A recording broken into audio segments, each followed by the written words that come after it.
د نیوز پریس چینل لیدونکو السلام علیکم ستړي مشه په موکړه تازه لاندو مهمو خبرونو ته پنځیر کې نښته څلور طالبانو واژل شول.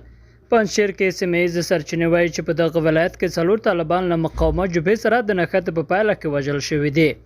د سرچینو په وینا دغه کسان پنځشنبه د زمري پر شپږمه د غنبې ولسوالۍ په دربند فراج سیمه کې وژل شوي دي.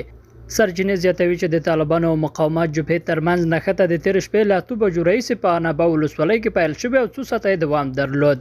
تر اوسه د دې نښتې د رامنځته کېدو د څرنګوالي په اړه راپور نشته. طالبانو او مقاومت جبهې تر اوسه په دې اړه څه نه دي ویلي.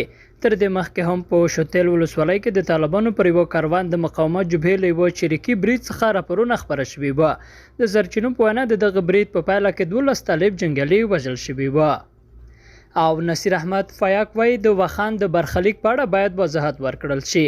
په ملګرو ملتونو کې د افغانستان د پخواني جمهوریت نظام سرپرست استازي نصیر احمد فیاک ملګرو ملتونو ته وویل که پاکستان وغواړي چې د خپلو اقتصادي اهدافو لپاره د افغانستان خاوره لاندې کړي نو د ملګرو ملتونو امنیت شورا ته به موضوع رسما راجع کړي.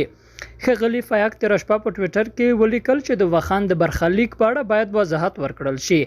دی وایي که چېرته په دې اړه کومه پټه موافقه شوې وي او پاکستان په خپل سر د افغانستان له خاورې د خپلو اقتصادي ګټو لپاره استفاده وکړي یا هم پر پوله د عمدي بدلون نښې ولیدل شي د موضوع به د ملګرو ملتونو امنیت شورا ته د یوې مستندې تختې په ډول وړاندې کړي.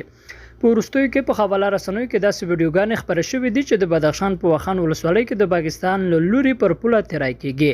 د طالبانو دفاع وزارت دا وزیرت کړی دی او ویلي دی چې د حقیقت نه لري او اسلام آباد تر دې دمه په دې اړه څه نه دي ویلي. قدرمنو دوستانو له ملتیا مو مننه.